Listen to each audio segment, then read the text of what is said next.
Erazem in Benjamin, ki bodo vodila današnjo okroglo mizo. Naši gostje so gospod Bojan Požar, dr. Žiga Turk, dr. Jernej Kaluža in gospod Andrej Omerzel. V naslovu današnje okrogle mize govorimo o mejah svobode govora. Tako da bi kar začeli z vprašanjem, kje se po vašem mnenju svoboda izražanja konča? Oziroma, kdaj je svoboda izražanja izpostavljena izkoriščanju? Če boste kar začeli, gospod Požar. Dobar dan. Danes sem bil dopoldne ob 9. v Šentjurju pri Celju, kjer sem imel eno predavanje o moji poti po kaminu, Jakobovo pot. Tako da moram zdaj malo paziti, ker je to čisto drugačna tema, ne? Moram se malo skoncentrirati, pa malo se priti v ta kontekst. Zdaj, vprašanje, ki ste mi ga prej postavili, pa ki sem mi ga postavil, je precej, precej fluidno, ne? Po eni strani, jaz izhajam iz novinarskih vrst in je pač moja teza kot novinarja, ali pa kot urednika, ali pa kot izdajatelja medija naslednja. Želim objaviti vse, kar se pravzaprav objaviti da. Ne? Želim vsako informacijo, ki jo obdelujem kot novinar, želim pripeljati do tega, da jo objavim. Iz tega vidika je moj pogled na to, kaj je svoboda govora, verjetno bistveno širši kot mogoče od koga drugega. In pri tem pazim predvsem na naslednje, da se držim zakonskih norm. Ne? Skratka, da ne napišem ali pa ne objavim nečesa, kar bi lahko nekdo kasneje bom rekel, spodbijal na sodišču, ampak spodbijal na sodišču tako, da se to dejansko spodbije za pravnomočno odločbo, ne pa da se vloži tožba in je že s tem mišljeno, da je neka stvar spodbita. Ne. Skratka, jaz pomujem svobodo govora kot novinar v najširšem možnem kontekstu. Hvala. Naprej. Ja, hvala lepa. Vprašanje je bilo, kje je meja svobode govora oziroma kje se začne izkoriščanje. Zdaj, najprej mi beseda izkoriščanje absolutno ni všeč.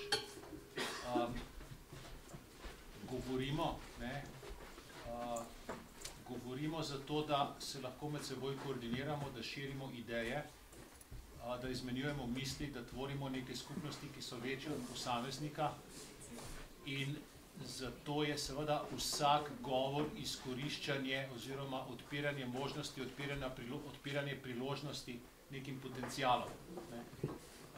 Mi smo tukaj navajeni, da beseda izkoriščanje ima nekakšen negativen prizvok.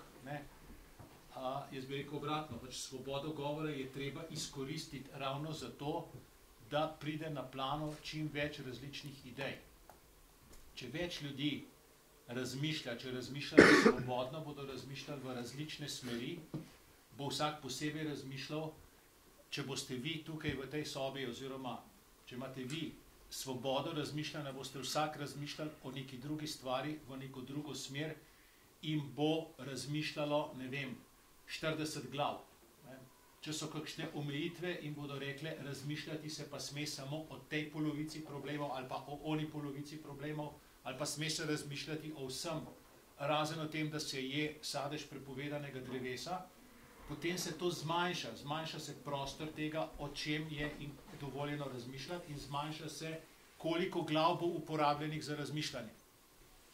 Kar pomeni, da se neki človeški potenciali, ki bi se sicer lahko izkoristili, ne izkoristijo. Kje je potem, kako postaviti mejo dopustnega govora? Dejansko je to vprašanje, težko vprašanje. Ko smo imeli debato na RTV Slovenija, je pravzaprav o težavnosti te definicije še največ povedal in se pritoževal nad tem, da je to težko definirati, bivši ustavni sodnik Matevž Krivic. Namreč ambicija tistih, ki bi radi nekoliko bolj zaostrili svobodo govora, je, da bi radi preprečili, da bi govor imel v bistvu čustvene posledice, da bi govor spremenil nekaj v notranjosti ljudi. In kje postaviti to mejo? Kdaj nek govor v notranjosti človeka nekaj premakne? Ali vas užali, ali vas pa napelje na to, da poberete opeko in jo vržete v okno, je izjemno, izjemno težko dokazovati. Zato sem jaz na stališču, ki ki ga ima tudi, oziroma ga je do te zadnje histerije v zvezi s svobodo govora imelo Slovensko državno tožilstvo. Namreč, dokler nek govor ne ogroža javnega reda in miru, dokler nek govor nima za posledice objektivno merljivega kaznivega dejanja. Če vržete kamen v šipo, se da objektivno izmeriti, da je šipa počena, da je toliko in toliko kvadratnih metrov stekla poškodovanega. Če vam nekdo reče, da ste butelj, je zelo težko objektivno oceniti, do kakšne mere ste bili vi prizadeti. Skratka, se zavzemam za to, govor je svoboden do tam, ko povzroča merljive kaznive posledice v realnem svetu, v kompromis z kolegi, ki bi imeli bolj omejevalen odnos do tega, bi mogoče dodal še kakšen korak naprej, ampak sicer je definirati to stvar težko, oziroma se definira skozi neke, presedane sodno prakso Evropskega sodišča za človekove pravice, kjer nastajajo potem v prostoru tega govora neke točke, v smislu, do tukaj se gre lahko, tukaj čez se ne sme iti, ampak seveda vsi primeri so različni in je tudi za ljudi, ki pišemo, ki se javno oglašamo, za ljudi, ki objavljajo, kot je recimo gospod Požar, ki so uredniki, ki so kot odgovorni uredniki odgovorni za povedano, če ustvarimo neko tako minsko polje, sestavljeno iz nekih precedenčnih primerov, kjer ni jasne črte vpliva na javni red in mir, potem na nek način zastrašimo celotno javno debato, ker vsak želi biti seveda na varni strani, ali sem jaz toliko na varni strani, da vem, da ne pozivam ljudi, da ne grejo razbijati šipe, to jaz lahko ocenim, kako močno pa nek moj zapis nekoga notranje rani in bo, ne vem, zaradi tega začel močiti posteljo, če pretiravam, to pa je zelo težko ugotoviti. In zato sem jaz za neko mejo, ki se jo nadaleč vidi, ki je jasno razvidna, in to je meja, ki jo trenutno ima slovensko tožilstvo in mislim, da čisto redno funkcionira. Dobro, hvala. Preden dam besedo gospodu Kaluži, bi sam prosil, če ste lahko v svojih odgovorih čim bolj kratki, da bomo v urici 15 približno petih, da so potem še vprašanje iz publike. Se oproščam, jaz sem prišel direktno iz fakultete, ker smo navajeni 45 minut nas postavili v razred in potem... Samo pol stavka bi samo dopolnil to, kaj je gospod Žiga tudi rekel. To ni meja, ki jo ima slovensko tožilstvo, ampak to je meja, ki določa slovenski zakon. Taka približna je. Ja, vem, ker sem bil že enkrat obravnavan na podlagi tega zakona poročen, ampak to je meja, ki določa slovenski zakon.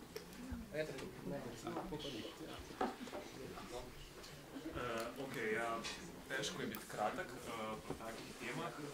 Pozdrav pod mojem imenu, glede na to, da za razliko od ostalih tukaj nisem javna oseba, bi rad najprej razjasnil neko osnovno pozicijo mojega politično pozicijo, recimo temu, in v splošnem bi rekel, da je tu neka liberalna, levičarska pozicija.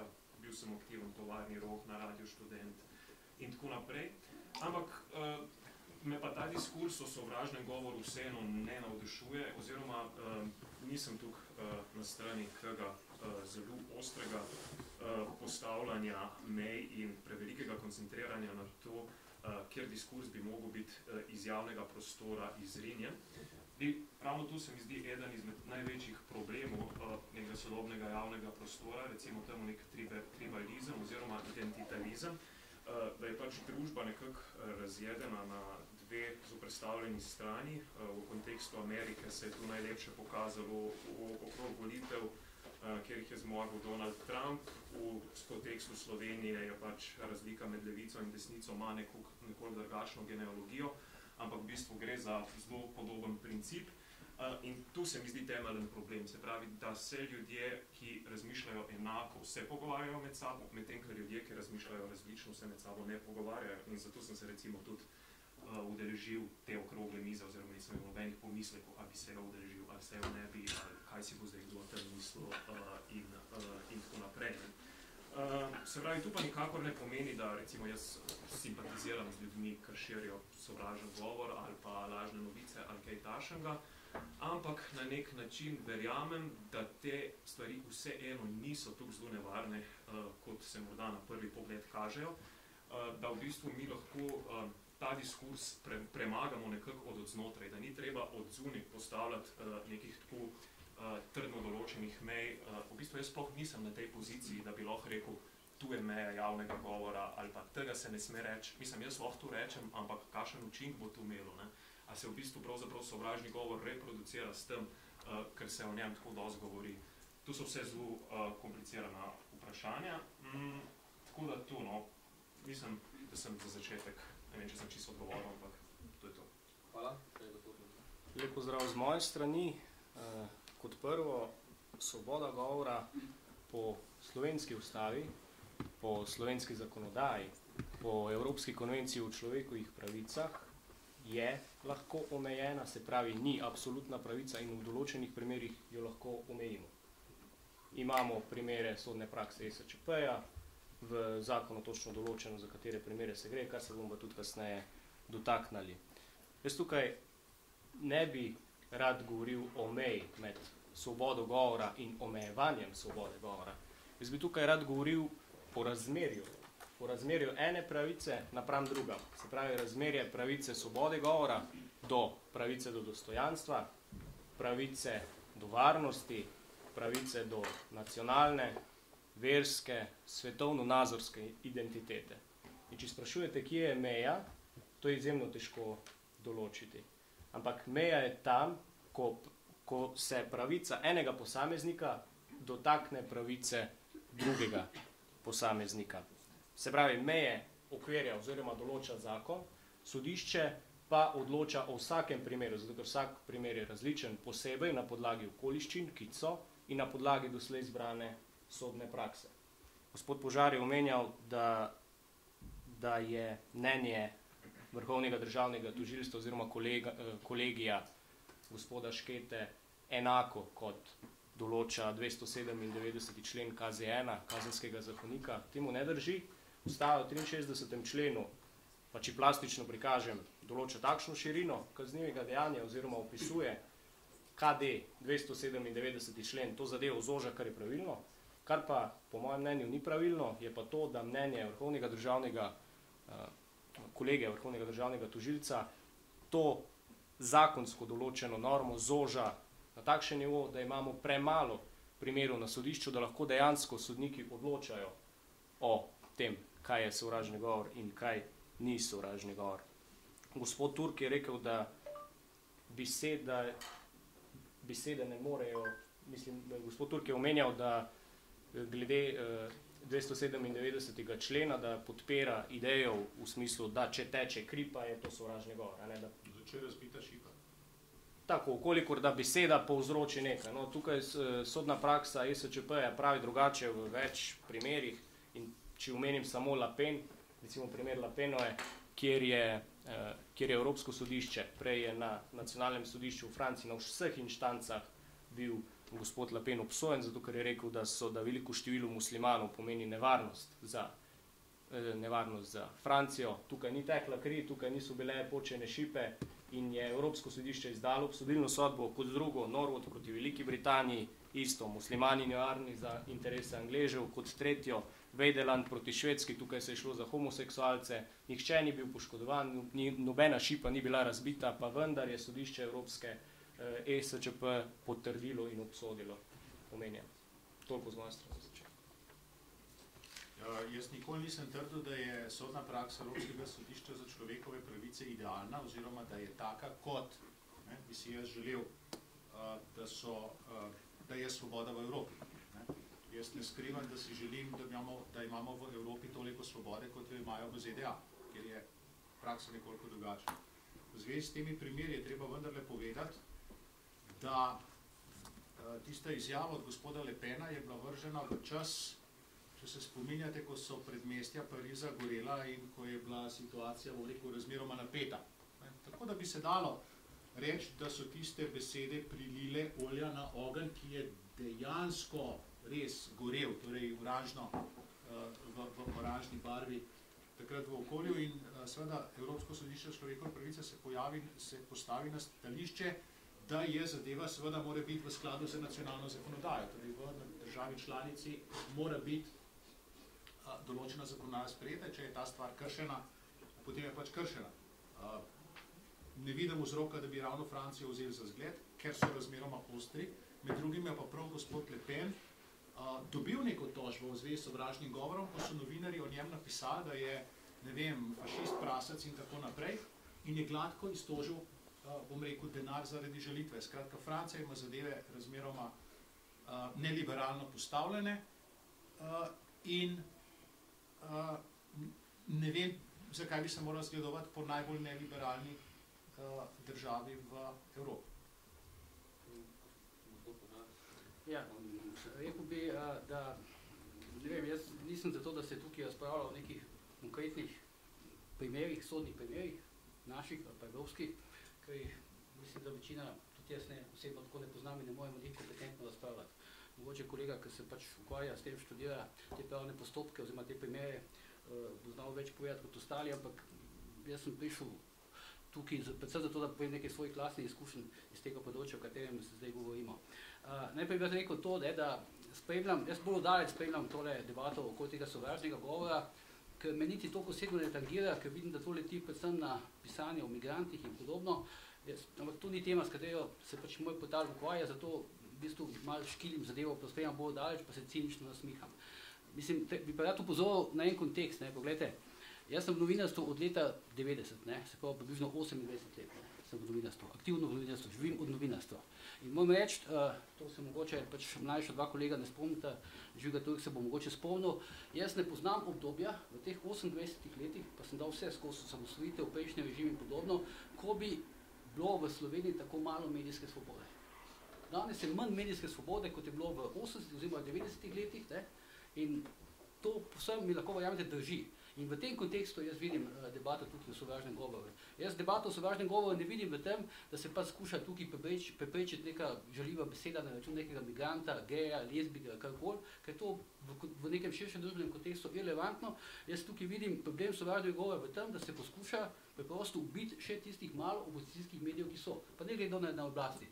Zdaj pa slučajno toliko let na oblasti levica, če bi bila desnica, bi bilo verjetno podobno. Če bi bila tukaj 20 let na oblasti desnica, bi se verjetno dogajala podobna zgodba, kot se dogaja zdaj, ko je pač tukaj na oblasti levica.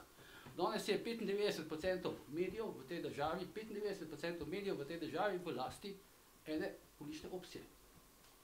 In zdaj se poskuša še teh 5% skozi finto ali pa krinko, pač kakršnega koli sovražnega govora, spraviti pod nek politični kalup. Zdaj lahko se o tem strinjamo, lahko se ne, ampak vam povem, da je tako, ker to vidim na podlagi lastnih izkušenj.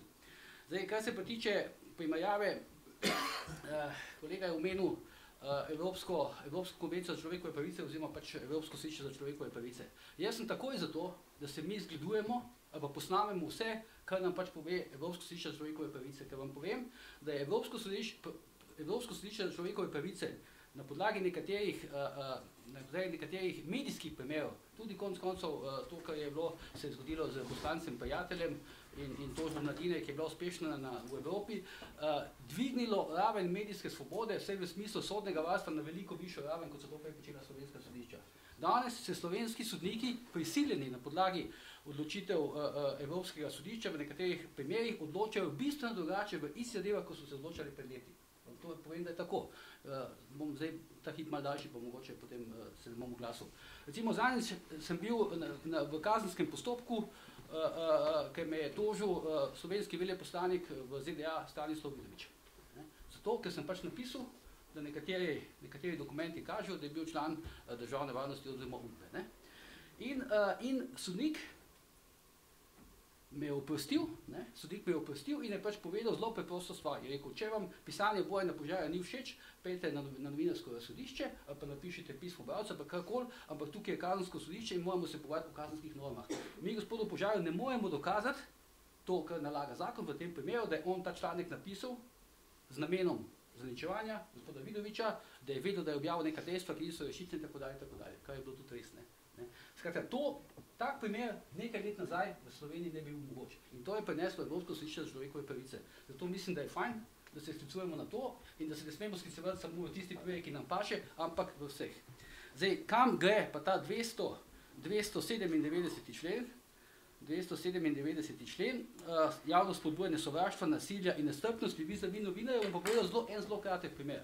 Vi se boste spomnili in zato je prav, Zato se strinjam z gospodom Žigo Turkom, da je treba pri uporabi tega člena v praksi vztrajati dejansko na tistih točkah, da če se kaj fizično zgodi, potem to obvelja, sicer pa res ne. Bom povedal, gledajte, en primer, zelo kratko. Se boste spomnili primera, vi ste pač mlajši pred nekaj leti, ko je bila ena afera povezana z temi veletrgovci v Sloveniji, Mercatorjem, Tušom in tako dalje. Šlo je za neko njihovo dogovarjanje o cenah in tako dalje, kar je kaznivo. Ne? In vsak od teh velikih podjetij je najelo enega odvetnika. Mercator je vzel Mira Senico, Mercator je bil takrat državno podjetje, Tuš recimo je najel Nino Zidar Klemenčič. Vsi odvetniki so pravili isti posel. Nina Zidar Klemenčič je od zasebnega podjetja Tuš za to isto zadevo dobila 50 000 evrov honorarja, Miro Senica je za to isto zadevo v Mercatorju dobil 7,5 milijona evrov honorarja. 7,5 milijona evrov honorarja. In potem, ko so bile tiste tako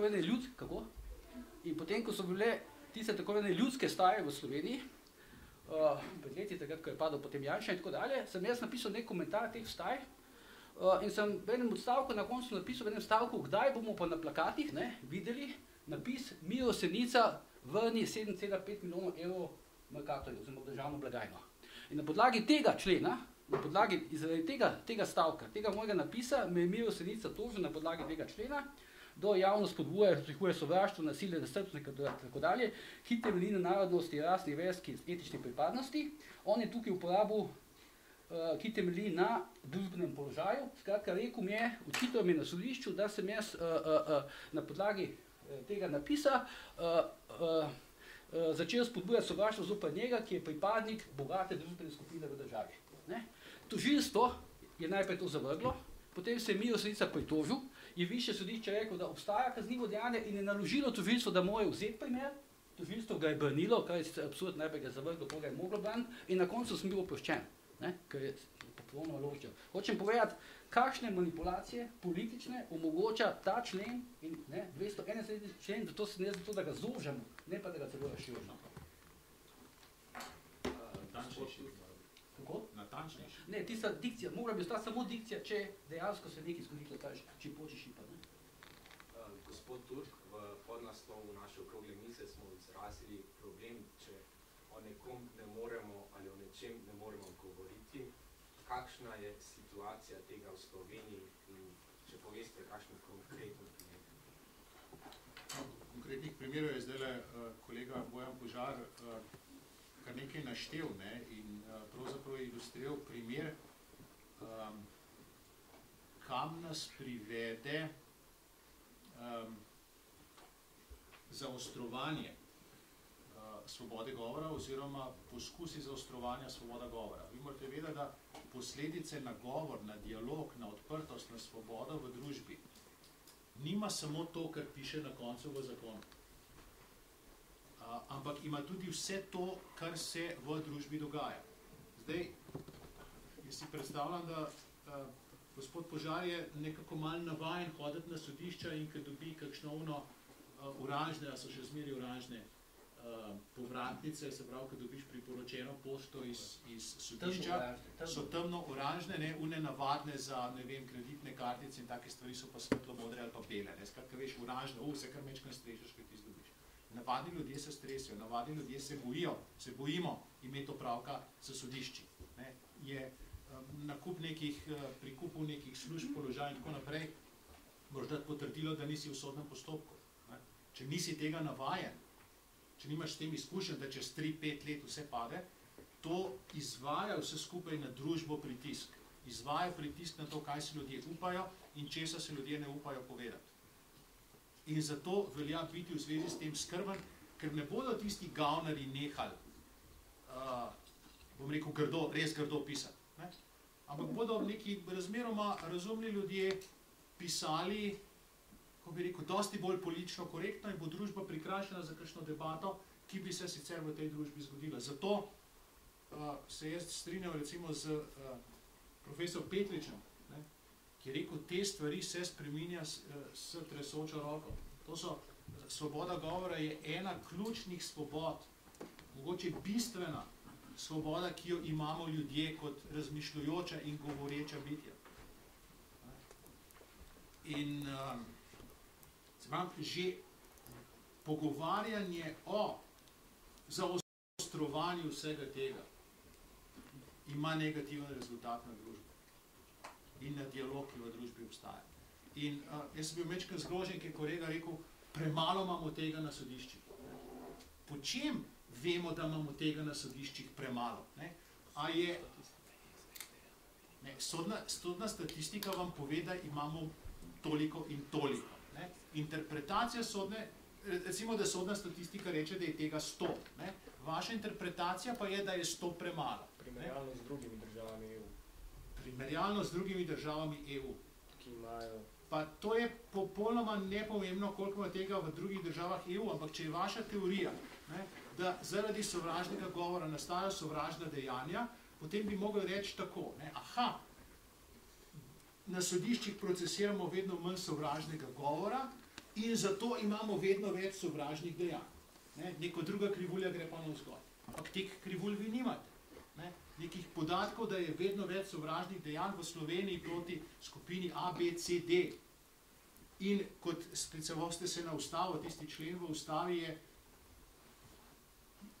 brezupno široka. Veste, tam piše, nedopustno je vsako bla, bla, bla, bla, torej nestrpnost taka, onaka in tako naprej, in vsaka druga, ne, proti tem in drugim in tretjim in vsem drugim. Tako na široko je tam not napisano, da je neuporabno, se ste najbrž čital.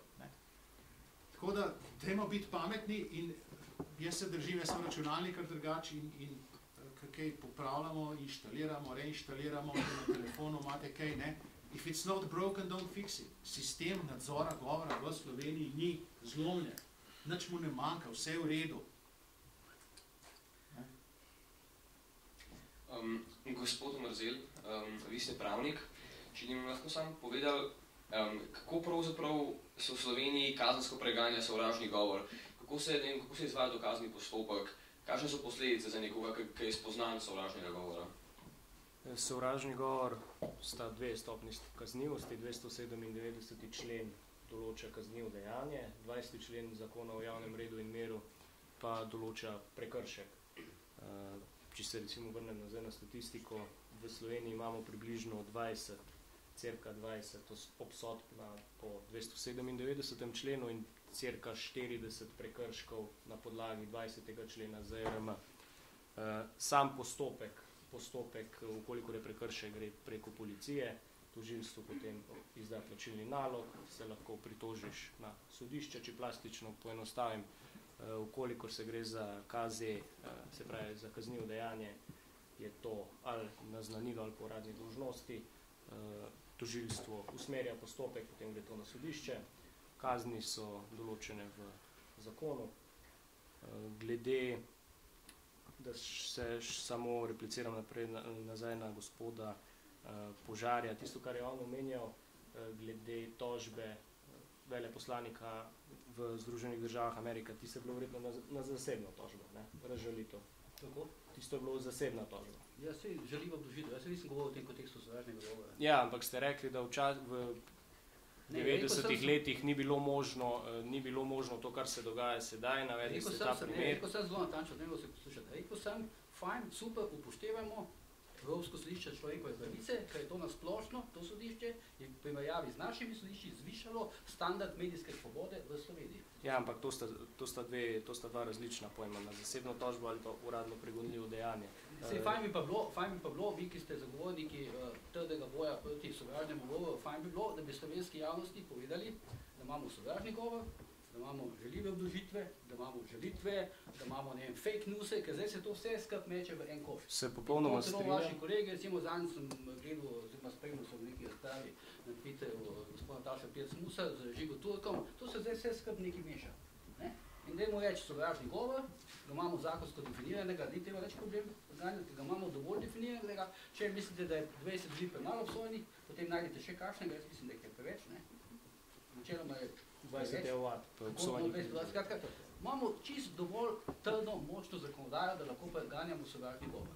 Potem, zato ker to imamo, trdim še enkrat, da je smisel te diskusije, mogoče se vi vsi, ki v tem aktivno sodelujete, niti tega ne zavedate, ali se pa nočete zavedati, ne, sodelujejo v tem pa itak v glavnem aktivni predstavniki političnih strank, ne, kar si tudi ti, Andrej, ne, nenavadni državljani, je kontekst te razprave je v tem, dajmo omejiti sovražni govor, dajmo omejiti svobodo, dajmo omejiti svobodo, medijsko svobodo in dajmo omejiti medije. Tako ga jaz vidim. Utišati, tako ga jaz vidim. Če bi lahko tukaj samo, se pravičujem, cela poanta vsega je, da ne govorimo o sovražnem govoru, ampak o dvigu kulture dialoga. Gospod Požar je pravilno povedal, da marsikdo ne ve, kaj je sovražni govor. Ne loči sovražnega govora od razžalitev, žaljivih obdolžitev in tako naprej. In to je res. Tega se zavedamo in zato je potrebno preko usposabljanj državljank in državljanov, predvsem mladih, preko usposabljanj medijskih delavcev, da se jih izobrazi o človekovih pravicah, o svobodi govora in tukaj potem pade tudi sovražni govor, da se definira oziroma da se pove ljudem, kaj to je. Ker tako kot je rekel gospod Požar, ni vse sovražni govor. Ni vse sovražni govor. In veliko je treba narediti na preventivi. Pristojne inštitucije Sveta Evrope so izdala priporočilo za Slovenijo. Zaskrbljujoče je predvsem dejstvo, da so povedali, da se v Sloveniji ne zavedamo oziroma da se v Sloveniji ne poznamo dovolj dobro tematiko, pravno tematiko, ki se dotika sovražnega govora kot prvo in kot drugo, da imamo premajhen družbeni odziv na sam sovražni govor. Predlagali so nam usposabljanje, v Sloveniji so predlagali usposabljanje policistov, sodstva in tožilstva. To je neodvisna komisija pri Svetu Evrope in mi samo sledimo priporočilom najvišjih inštanc, kar je možno. Eno trudno vprašanje imam. Za papeža se ve, da v nekem trenutku lahko, to boste mogoče vi ali pa kakšen vaš profesor boš rekel, ampak v nekem trenutku papež lahko reče, zdaj pa jaz to govorim kot papež v svojstvu svoje nezmotljivosti, ki mi jo daje Sveti Duh in moj mandat in tako naprej. Ne? Zdaj, ali ta nezmotljivost velja tudi za Svet Evrope? Ne? Ali je tam nek genialni svet, ki ve vse, ne? Ali so pa morda iz Sveta Evrope naredili neko komisijo, je bilo v tej komisiji vprašanje, če bi kdo iz Slovenije ali pa ne, mogoče bi kdo iz Hrvaške, ne? Je ta komisija prišla v Slovenijo, se je ta komisija v Sloveniji pogovarjala mogoče z Novo 24 ali pa z Bojanom Požarjem, ali se je pa pogovarjala z Mirovnim inštitutom, pa z socialdemokratsko stranko, pa z, ne vem, Natašo Pirc-Musar, ne? Pa so potem napisali neko poročilo, mimo grede, ne? Napisali so ga leta 17, spomladi, ne? Potem se je pa to velilo skozi inštitucije, pa je štempel prišel jeseni leta 18 in če boste tisto original prebrali, boste točno prebrali, kdo je bil tam noter, s kom so govorili v Sloveniji, ne?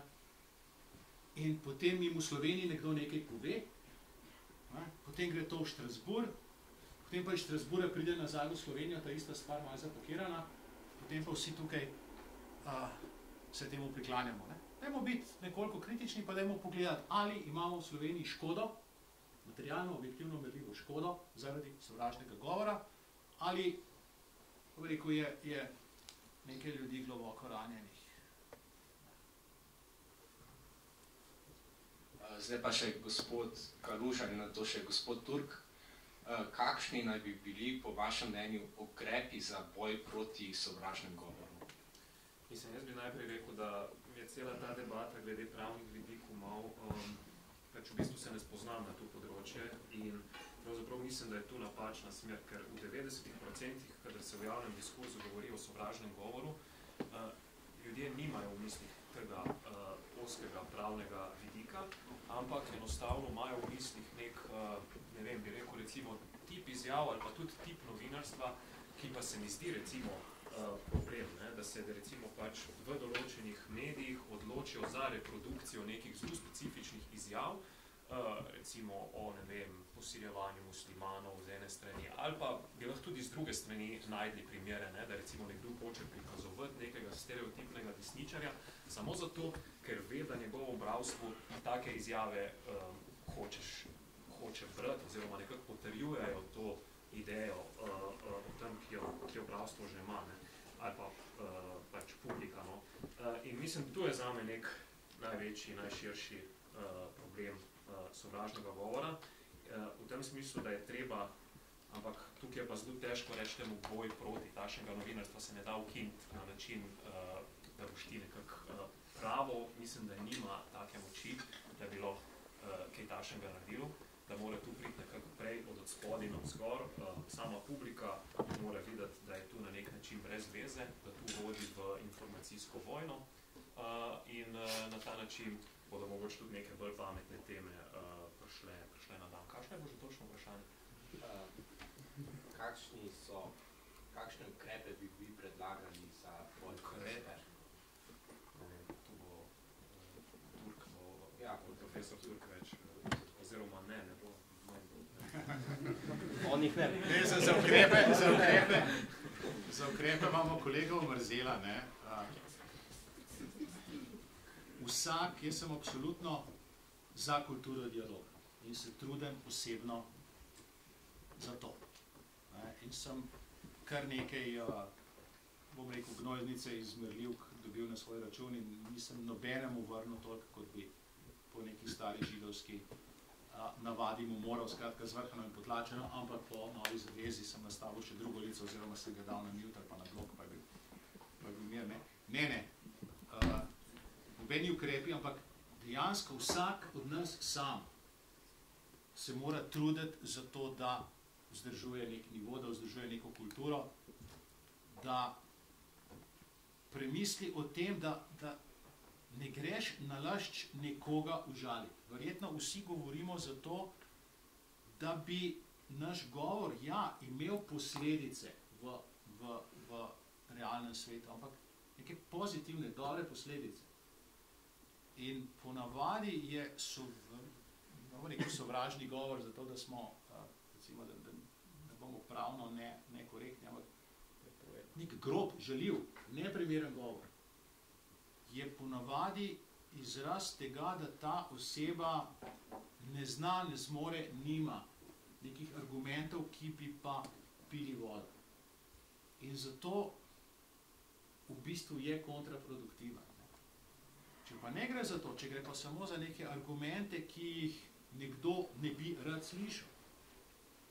Če recimo nekdo napiše, da je več bedakov moških, pa več genijev moških kot žensk, to ni sovražni govor, to ni ščuvanje nestrpnosti proti družbeni skupini. To je neko objektivno dejstvo, v zvezi s katerim je pač ta oseba hotela nekaj povedati.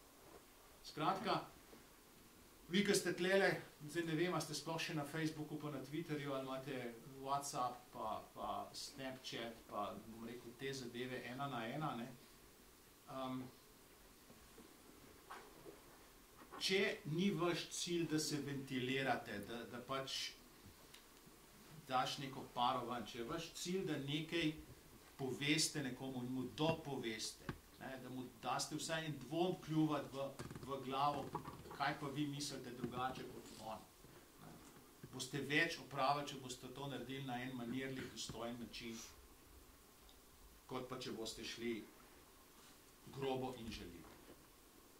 Tako da, kultura dialoga, ampak to mora pa vsak sam od nas nekaj narediti. In lahko naredite še to, da ne povzdigujete, da ne hvalite, da ne pozdravljate tistih, ki, bom rekel, najbolj na gobec reagirajo. Čeprav je najlažje to nagraditi. Ampak naj pa ostanejo te stvari svobodne. Če govor ne bi bil svoboden, sploh ne bi vedel, kaj nekateri ljudje mislijo. Kakšni so. Saj ne bi vedeli. Drži, da sta medijska in svoboda govora temelja demokracije, a to še zdaleč ne pomeni, da sta neomejeni.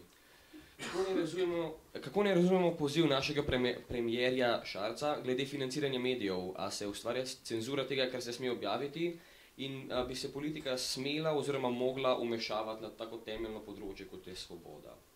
Če bi gospod Požar začel. Zdaj, bom komentiral sam tisti prvi del, ker to drugo itak se že ves čas pogovarjamo. Te besede predsednika vlade v principu so, kako bi rekel, potrdile ta kontekst, o katerem sem prej govoril, da je smisel tega sovražnega govora v bistvu utišati neke opozicijske medije. Predsednik vlade je tukaj uporabil pač mehanizme, tiste mehanizme utišanja, ne, pa potencialnega utišanja, do katerih ima on na nek način neposredno moč. Ne. Se pravi pač preprečiti oglaševanje strani državnih podjetij, na katere pač ima predsednik vlade objektivno vpliv, ne, preko vlade, ki je recimo skupščina slabe banke direktno, preko Slovenskega državnega holdinga in tako dalje, in to moč ima in to je uporabo, tukaj ni dobene debate, čeprav so se potem pač nekatere se malo vleko nazaj in tako dalje. Ne. Res je, da ni dobenega medija imenoval, ampak se je približno iz konteksta se je točno vedel, katere medije je imel v mislih.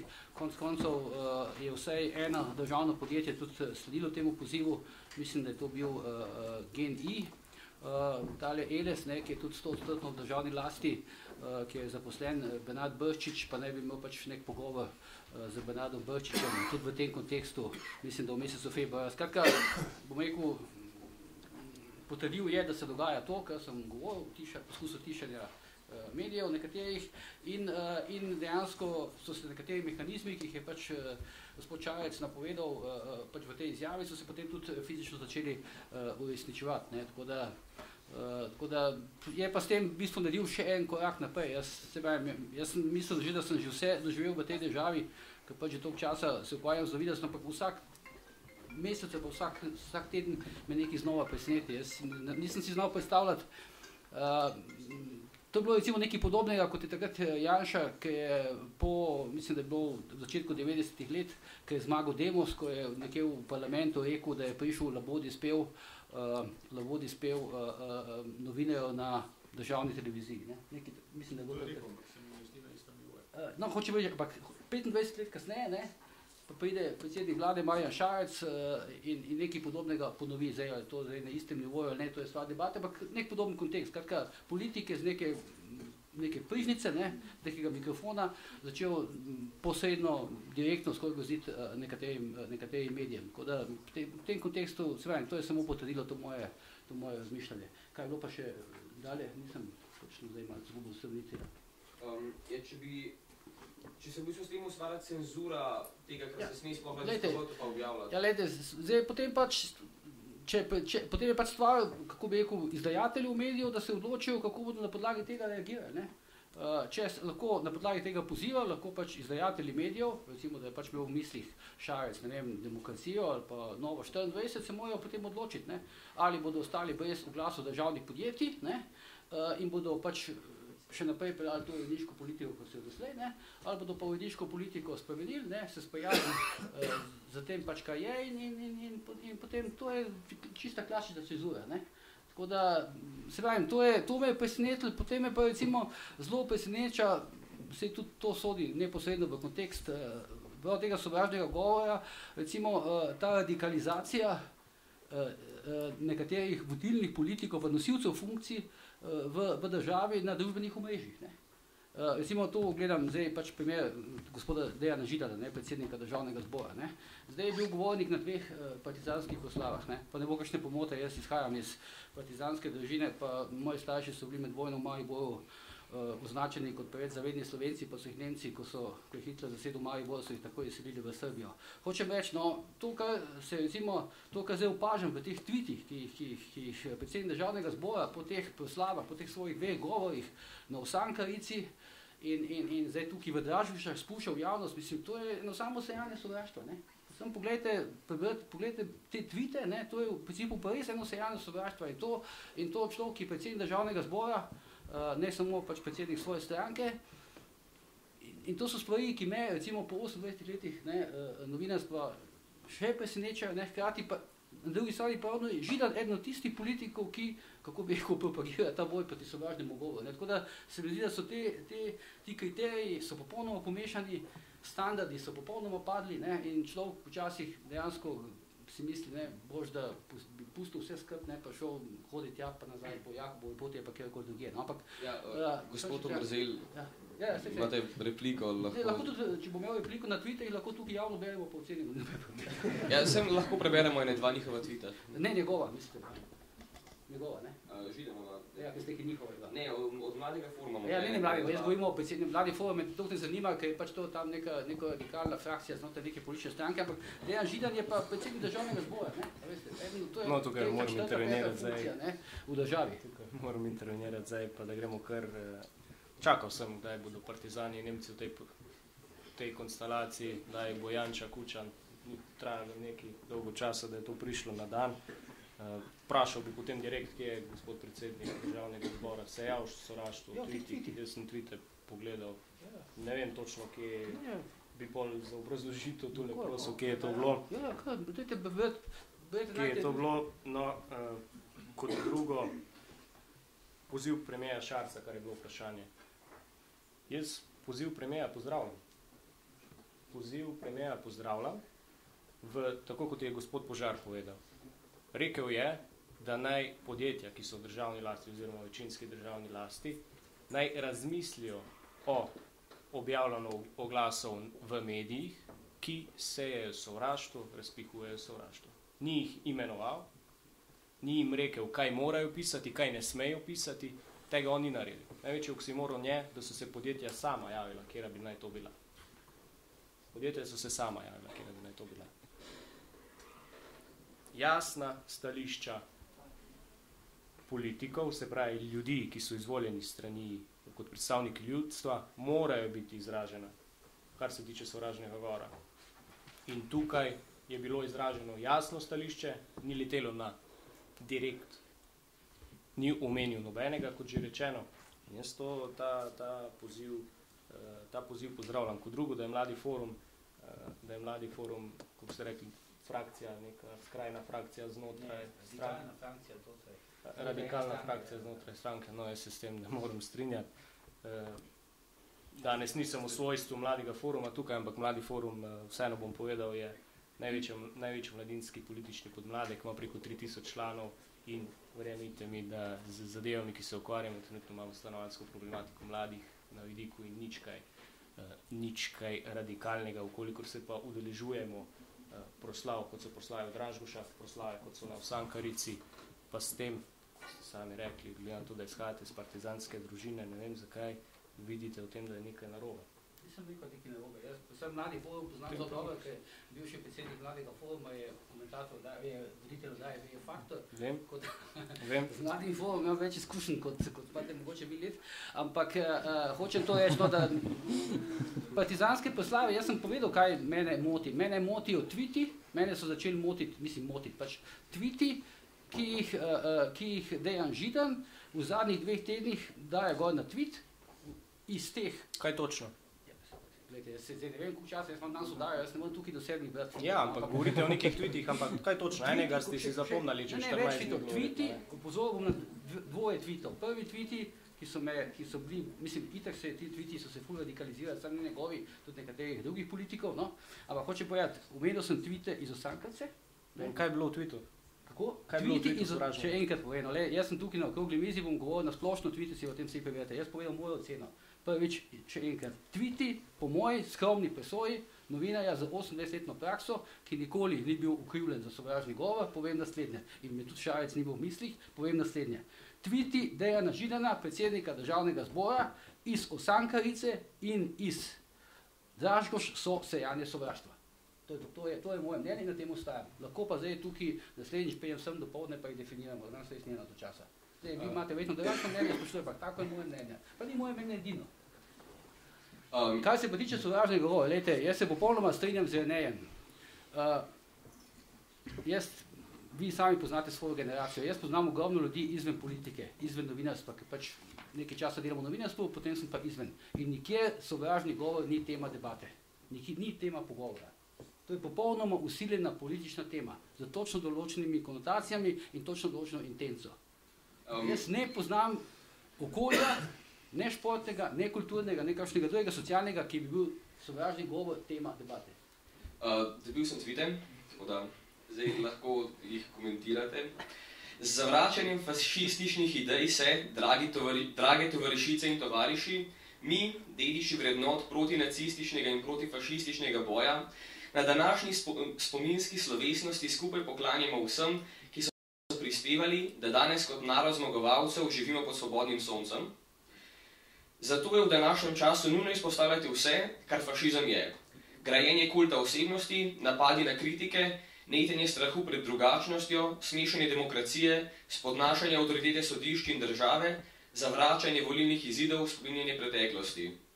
Soočamo se z napadi na temeljne človekove pravice, zanemarjajo se moralna in civilizacijska načela, ki bi morala biti neomajna, krepi se začaran krog sovraštva in agresije, pod vzkliki domoljubja in izkoriščanjem strahu pred različnim, pred drugim se krepi rasizem. Jaz bi tukaj preden gospod Požar odgovori niti ene besede, kaj šele stavek, da bi tukaj pozival kakršnemu koli sovraštvu. Vse jaz ga ne vidim, upam, da ga tudi drugi ne vidite in bolje, da grem, da prešaltamo kar na drugo temo. Še več Jaz bi mogoče sam še rekel, ker nisem zdaj čist neposredno upleten v ta, mislim, jaz se strinjam s tabo, da tukaj ni bilo sovražnega govora v tem Židanovem in tudi v bistvu sem očitno tukaj radikalen zagovornik svobode govora, da moram reči, da tudi Šarc lahko govori, mislim, pač politika bo pokazala, ali pa ti, koliko bodo se jim glasovi dvigali in procenti dvigali in padali, koliko so izjave Šarca, izjave Židana, koliko so smiselne. Ne moramo jih pa mi zdaj njim nekako jemati, ko bi tam rekel, svobode govora. Meni se zdi boljš, da Šarc svoje mnenje, kako je bilo rečeno, ni omenil konkretnih imen, ni omenil levice, desnice, boljše je, da to stvar direktno pove, kakor pa da bi mogoče probil z nekimi drugačnimi ukrepi, ki bi bili v bistvu bolj radikalni. Radikalne spremembe se bi verjetno zgodile prek zakonodaje, prek tega, da bi hotel od odzadju vplivati ali pa nekako prikrito vplivati na podjetja in njihovo oglaševanje. Tako da jaz moram reči, da se mi ne zdi, da lahko na kakršenkoli način omejujemo te izjave, pa tukaj sploh ne gre za to, a so nam všeč ali nam niso, ampak imajo jih pravico izreči. To ni dvoma, da jih imajo pravico izreči, ima tudi Dejan Židan pravico tweetniti. Jaz nisem rekel, da je to, kar je tweetal Dejan Židan, morate me poslušati, da je to sovražni govor, rekel sem, da je to sejanje sovraštva. In na tem dostaja. In kje je bilo tukaj sejanje sovraštva? To je ta tweet, posebno druga polovica tega tweeta. To, kar je, seveda ima Dejan Židan pravico, da tweeta karkoli in seveda ima Marjan Šarec pravico, da reče karkoli, pa tudi jaz imam pravico to komentirati. Ob tem bi rad rekel, da se počnejo tudi druge stvari. Predsednik vlade tudi prikrito izkorišča svojo moč, da bi realiziral to, kar je povedal javno, in to se dogaja. In tudi sprememba zakonodaje se pripravlja. Vse to gre hkrati. Javni pozivi, javne izjave, izkoriščanje svoje moči v zakulisju in sprememba zakonodaje. To je minister za kulturo že napovedal, da se bo spremenila zakonodaja. Tako da vse te stvari imajo res določen kontekst, očitno so tukaj usklajene, pa jaz nisem pristašal zarote, ampak vidim preprosto na temu tako je. Tukaj pa jaz civilizacijski standardi, na katere, mislim, jaz ne vem, ki gospod Židan vidi fašiste posod po svetu, posod po Ljubljani. Jaz vsak dan sem v Ljubljani 2 uri, pa menega fašista ne vidim. Jaz res ne vem, ki je kar naprej ta fašizem. To je res, ampak ne vidim, zato se mi zdi to sejanje sovraštva. Uveljavljanje civilizacijskih standardov. Večji civilizacijski standard bi bil, če bi premijer Marjan Šarec, potem ko se je skazal, da njegov državni sekretar Vilfan ne plačuje davke, ga odstavil. To bi bil standard. Če bom jaz plačeval davke, bo je tudi gospod Vilfan. In to je standard, ne pa to, kar se govori na teh proslavah. Nekaj bistvenega se mi zdi, da moram povedati, s čemer se z vsemi za tem omizem ne bom strinjal, pravzaprav tudi z kolegom Požarjem, pa se dostikrat strinjava. V bistvu je bilo grozno, znak popolnega nerazumevanja, kaj je to demokracija in kaj je to liberalna država, ko je potem, že to, kar je gospod Šarec rekel, je bilo neprimerno. Ampak potem, ko je pa on rekel, gledajte, se jaz imam ravno tako pravico, kot vsak drug, da rečem, kar mi pade na pamet. To pa res kaže na eno temeljno nerazumevanje tega, kaj je demokracija in kaj liberalna demokracija ne v političnem smislu, ampak v smislu političnega sistema pomeni. In kaj liberalizem pomeni. Tukaj moram reči, s kolegom Kalužo sem se tudi do zdaj praktično vse strinjal razen tega, razen na tej točki. Kaj pomeni liberalna država? Razvoj Zahoda ali pa ta odskok zahodne civilizacije napram vsem ostalim. Nekako sovpada z večanjem svobode v družbi, ki se lahko različne menike postavimo od začetkov krščanstva, pa recimo od Magne Carte naprej. In celotna ideja liberalizma je zmanjševati svobodo ali pa poljubnost oblasti oziroma države in zviševati svobodo podložnikov. Skratka, ne drži, da ima oblast enako svobode, kot jo ima podložnik. Za podložnike velja v liberalnih državah, da je vse dovoljeno, kar ni prepovedano. Za oblast velja pa ravno obratno. Oblast je pa vse prepovedano. Zato, razen kar je dovoljeno. Izrecno dovoljeno. Izrecno dovoljeno. Ne? Zato moramo kot oblastniki, ne, za vsako stvar imeti pravno podlago. Ne moreš kar kot oblast reči, jaz sem pa sončni kralj, to bo pa zdaj tako. Moraš imeti pravno podlago. In to, da gospod Šarec, on tega ni povedal kot Marjan Šarec, SP, fizična oseba, serpentinšek in tako naprej. On je to povedal kot predsednik vlade. In če predsednik vlade svojo oblastno funkcijo uporabi za to, da bi discipliniral zasebnike, civilno družbo, posameznike, medije, potem je to zloraba oblasti. To ni njegova svoboda govora. Njegova svoboda govora je omejena. Oni morajo za vsako stvar, ki jo on pove kot predsednik vlade, za vsak ukrep, ki ga pove kot predsednik vlade, mora imeti zakonsko podlago. In tukaj je on, bom rekel, na neformalen način nekaj povedal. Ja, črkobralsko se da reči, seveda se ni nikogar ni omenil.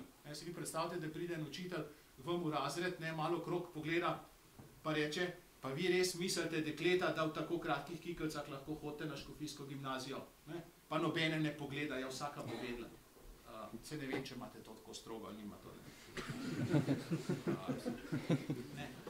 Ampak, skratka, prvo nerazumevanje liberalne demokracije je bilo v tem, da je to sploh rekel. In drugo, še globje, še veliko težje nerazumevanje, je bilo v tem, da reče, saj smo svobodo govora, tako kot vsa drug. Nimaš. Zato, ker si oblast nimaš, oblast je omejena. V demokracijah, v liberalizmu, v liberalnih družbah, v svobodnih družbah je oblast omejena. In se mora oblast tega, da je omejena, zavedati, ne pa poskušati. Seveda oblast pa vedno poskuša, pa tle ali pa tam, ali pa si bom rekel, neke stvari prigrabiti. In tle jih je treba ustaviti in zato je treba, bom rekel, odločno se postaviti proti temu. Jaz razumem, kolega Omrzel je v službi, tako rekoč gospoda Šarca, mora to braniti. Ampak v globokem nasprotovanju z liberalno državo je to. Da gospod Šarc lahko reče, kar hoče, ker ima svobodo govora. Gospod Turk, jaz bi tole izjemno kratka replika. Prej ste rekli, da bi radi imeli tip svobode, kot je v Ameriki.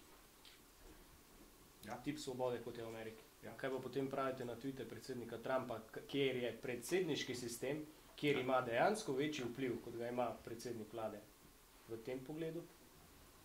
Razumete, na kaj ciljem? Razumem, ampak vpliv ameriške oblasti na biznis, na poslovanje, ameriška vlada nima v lasti oglaševalcev v tem in tem mediji. Predsednik Trump lahko nekaj reče in želeti naredi reklamo v popolnoma drugo smer. In enaki naredi reklamo v popolnoma drugo smer. In zadeve, kako rekel, tam v ZDA vendarle obstaja 200-letna in več tradicija, ko sta, bom rekel, ločenost države in oziroma oblasti in gospodarstva. Tam obstaja, in to je prav na primeru Trumpa čudovito gleda, checks and balances. Tam v bistvu Trump lahko dela neumnosti zraven, imaš neke druge veje oblasti, ki to vse, bom rekel, pokrijejo, to sodišče, ono sodišče, vrhovno sodišče, senat in tako naprej. Predstavljajte si, da bi bil nekdo, kot je Trump, izvoljen v Nemčiji ali pa v Sloveniji. Tam je, torej ravno na primeru Trumpa lahko gledamo, oziroma lahko občudujemo ameriško demokracijo, kako dobro je sestavljeno, da pravzaprav je en predsednik, ki je malo čuden ali pa malo poseben, pravzaprav ne more uničiti.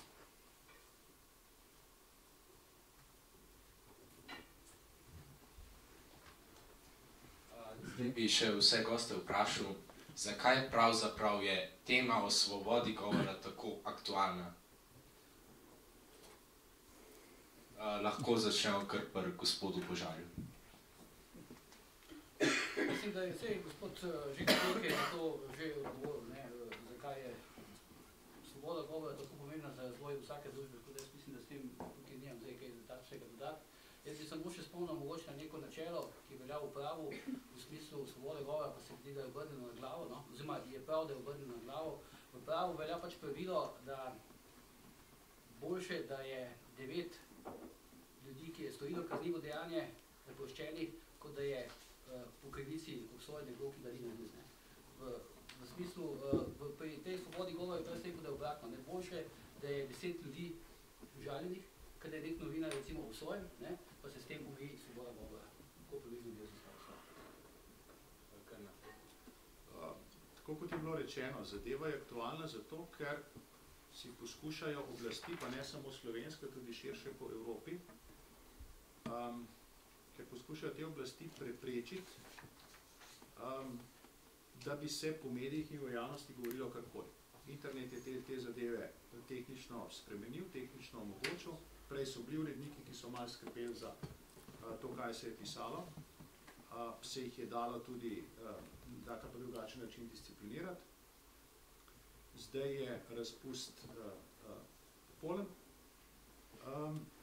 In stara politika si želi imeti kontrol nad mediji, zato da bi stara politika lahko funkcionirala naprej. Pri nas, v našem konkretnem primeru, težko razumeti, ker ima Levica v svojih rokah 95% vsega. Res ne vem, zakaj ne morejo pustiti enega živalskega vrta, tistih 5% v primeru enega rezervata. To so rezervati, to ni, sploh ni več poštena tekma. To je, jaz na to gledam, to je skoraj kot neka objestnost, s katero poskušaš res porazirati stvari do konca. Pa kaj, če je Nova 24 pa demokracija, meni tudi, kot rečejo, not my cup of tea. Pa kaj, če izhaja? Ma kdo kakšno škodo zaradi tega?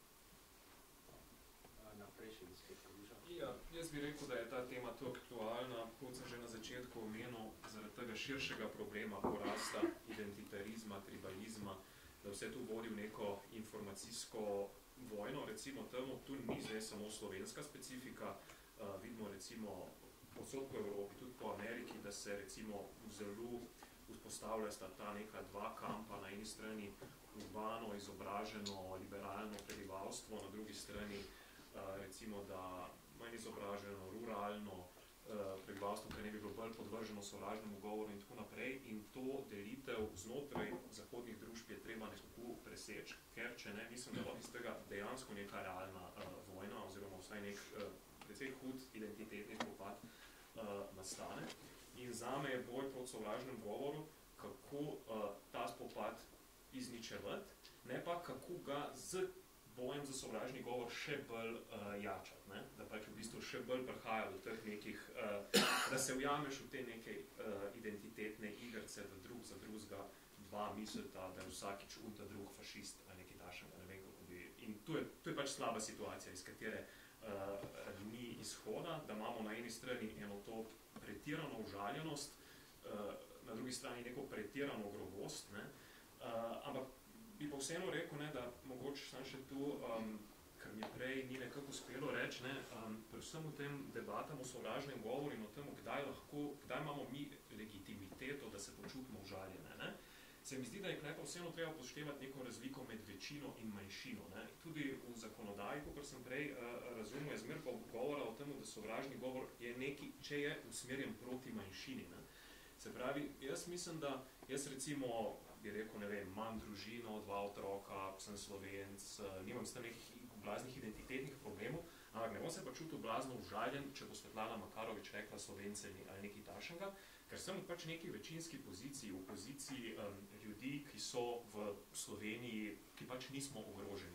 In tu se mi zdi neka slaba stvar, da hočejo recimo, kaj bi rekel, beli, moški, srednji razred, se pravi moja pozicija v končni fazi, da se hočejo postaviti na pozicijo manjšine. To je pač bedno, pač se mi zdi, da je tu neka večinska pozicija, ki ni deprivilegirana in se je treba s tem nekako sprijazniti. Tematika je, kar se Slovenije tiče, aktualna predvsem zaradi migrantov, zaradi migrantske problematike. V zadnjih 2 letih je velik porast sovražnega govora zoper migrantom bil pri nas in da če dam recimo čisto en grobi primer, da boste vedeli, kaj je sovražni govor, če nekdo tweetne, pa ga ne bom poimenoval, da vse, kar pride na 500 metrov blizu meje, do 500 metrov lahko spustimo, kar pride bliže, je treba postreliti in Bog bo prepoznal svoje. To je sovražni govor. Vkolikor se v javnosti, se pravi v vsaki demokratični družbi, o temah, ki so za javnost interesantne in migrantska problematika je, moramo dopustiti trda stališča, provokativna, včasih tudi žaljiva. Ampak samo do te mere, vkolikor se išče neka resnica v izražanju mnenj in ne sovražnost zoper določenih skupin, v tem primeru migranti. Kako razlikovati kritična stališča pa sovražna stališča? To je po moje tukaj vprašanje. Sovražna stališča, kot sem opisal prej, da je treba recimo pobiti migrante, to je čisto sovražno stališče, ki je usmerjeno proti manjšini oziroma proti deprivilegiranim, kot so v tem primeru migranti. Vprašanja oziroma javno postavljanje vprašanj, ali bomo imeli v Sloveniji manj služb zaradi migrantov ali ekonomskih migrantov, to ni sovražni govor, naprimer. Plastično prikazano. Ali je sovražni govor, ki nejači, ne vem, Olimpije reče ubi Štajerca in vratno. In so vedno kaznovani strani, v tem primeru tudi lahko komentiram, ker sem bil nogometni sodnik 8 let, vedno kaznovani strani nacionalne organizacije oziroma strani NZS-ja. In kazni so izjemno visoke. Moje mnenje o tem je, da je tisti govor seveda izjemno neprimeren, ampak ker ga prav nihče ne bo vzel resno, prav nihče ne bo šel na mejo streljati, vse, ki pridejo bliže kot 500 metrov, je to na nivoju nekega gostilniškega kontanja. Tako da... No, tole bi pa lahko recimo eno raziskavo, ki je bila objavljena jeseni v Mladini, v Nemčiji. Iz Nemčije sta dva raziskovala več, mislim, da je bilo 3500 protimigrantskih nasilnih dogodkov v povezavi z Facebookom, v tem primeru, se pravi z družbenim omrežjem, in sta dokazala oziroma povezala, da kjer je bilo več sovražnega govora na Facebooku, po tistih mestih je bilo tudi več protimigrantskih napadov. Tako obstaja povezava. Ta primer, ki ste ga ravnokar povedali, je zelo lep primer, kako nekaj, kar gre nekomu v koncept, iz nekega znanstvenega članka, potem popularni tisk, kot je Mladina, Guardian in podobni, obrnejo v smer, ki njim paše. Jaz sem šel ta članek čitati namreč. In to znanstveni članek, ne tisto, kar je Mladina napisal, znanstveni članek. In tam je ena slika, mislim, da je slika številka 3, kjer sta tako dve krivulji. Facebook, aktivnost na Facebooku, dogodki, skratka požigi, sovražni dogodki proti migrantom. Ampak, kar se pokaže na teh diagramih je, ne, najprej so migrantom nekaj naredili, pa so pa ful veliko o tem na Facebooku govorili. In ne obratno. Tako da, zoprna reč, če gre človek pred originalno. Prečitite. Sem ga prečital. Ko sem videl, sem ga prečital, gledal sem diagrame, oziroma gledal sem to sliko, se ne spomnim, to vi ste že v prejšnjem soočenju, oziroma ste imeli soočenje ali v članku, ne vem, kje sem prebral, ste sovražni govor razmejili na področju dveh krivulj. Sovražni... To je bilo drugo. Mislim, da je pa bilo tudi sovražni govor in da sta bila dve puščici narejene in kar je ključno je tisto, da ne moremo sovražnega govora direktno, sploh v nek diagram oziroma v neko matematično schemo, naravoslovno, karkoli. Sovražni govor potrebno se ga lotiti iz pravnega vidika, iz sociološkega in filozofskega vidika. Se pravi, vsi trije vidiki so tukaj potrebni. In ne nek matematičen, nek Dobro, z najne strani bi bilo to za danes vse. Zdaj imamo še 15 minut do pol urce za vprašanja iz publike, tako da... Ja, no, lepo zdrav še z moje strani. Zdaj, ko smo glih končevali to temo nekako glede sovražnega govora, me mogoče zanima, kako se zdaj smo govorili bolj ne o tem desnem radikalizmu nasplošno, kako se vam pa zdi ta uravnoteženost iz obeh političnih spektrov. Ne vemo, da je bilo v zadnjem letu 25 prijav kaznive, se pravi sovražnega govora, od tega jih je 23 padal. In kako je ta uravnoteženost pravzaprav sploh med levim in desnim političnim spektrom, ker jaz nisem doslej slišal se nobene iz strani, se pravi skrajnih bodisi levičarjev, ki bi zagovarjali pa nasplošno, kakor sta rekli, glede tega, da se približujejo meja migrantov in podobno. Kako bi mogoče na to odreagiral gospod Omerzel pa gospod Kaluža? Da ne bo pomote, sovražni govor prihaja iz obeh strani, in iz leve in iz desne. In iz leve in iz desne. To ni politično, in iz sredine, no, kakorkoli. To ni politično omejeno, odkot, kako, kdaj in kako. Omenili ste sodno prakso. Jaz lahko komentiram sodno prakso, to, kar ste omenili, je vse na nižjih inštancah, na okrajnih oziroma okrožnih sodiščih. Jaz lahko komentiram sodno prakso višjih sodišč. Mi imamo 4 sodbe, 3 obsodilne, 1 oprostilna. Sedaj čakamo, še v enem primeru je bilo vloženo izredno pravno sredstvo in čakamo na odločitev Vrhovnega sodišča in tukaj potem tista sodna praksa, o kateri se lahko pogajamo.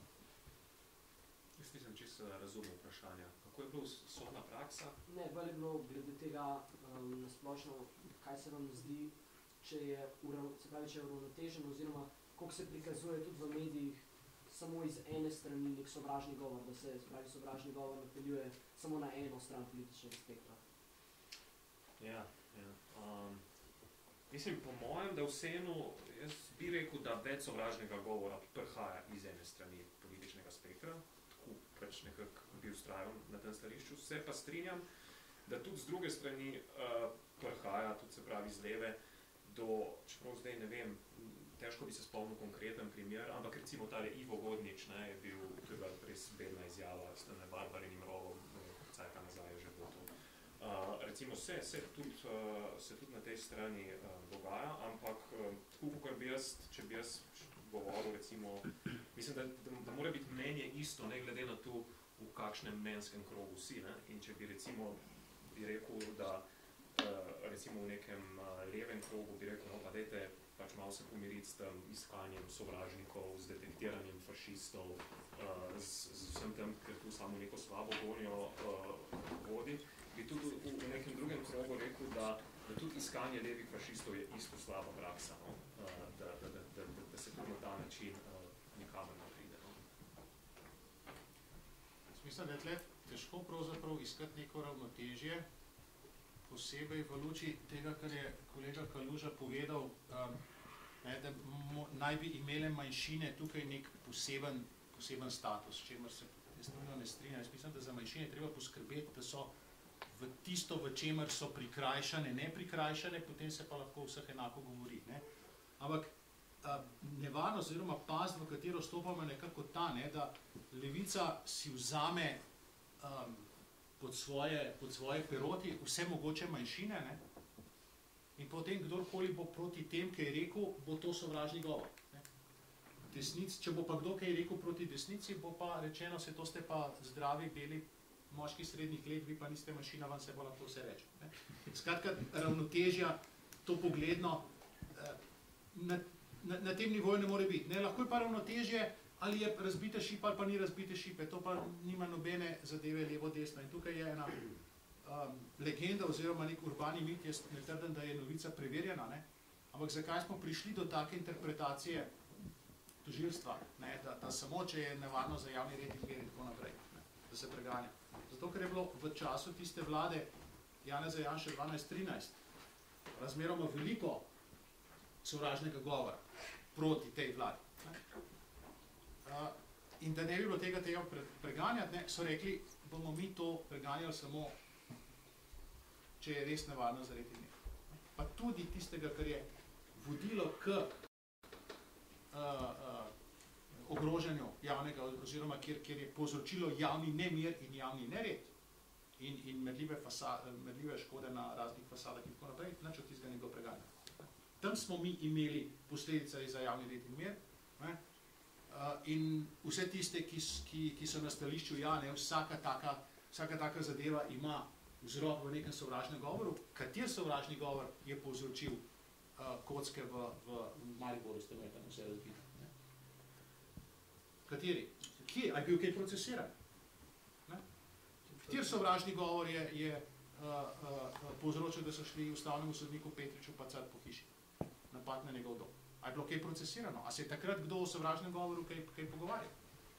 Ne, zato ker so bili naslovniki, so že zaslužili.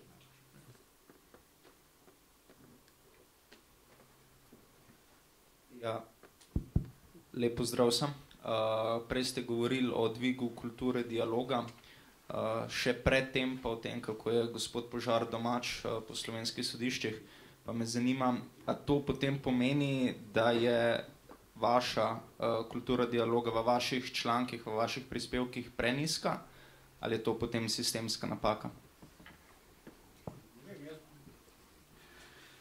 Zelo tako rekel, no, zdaj bo mogoče to pač izvali malo smeha, pa malo začudenja, pa zgražen, ampak jaz sem z novinarstvom vedno nekaj let naprej. Ne. To je tako. Vete, jaz sem začel v 90-ih letih sem začel uporabljati sintagmo naj bi, ki uporabljajo vsi svetovni mediji. Ne. Takrat sem mi zaradi tega rekel, da sem neomen novinar. Danes vsi tako pišejo.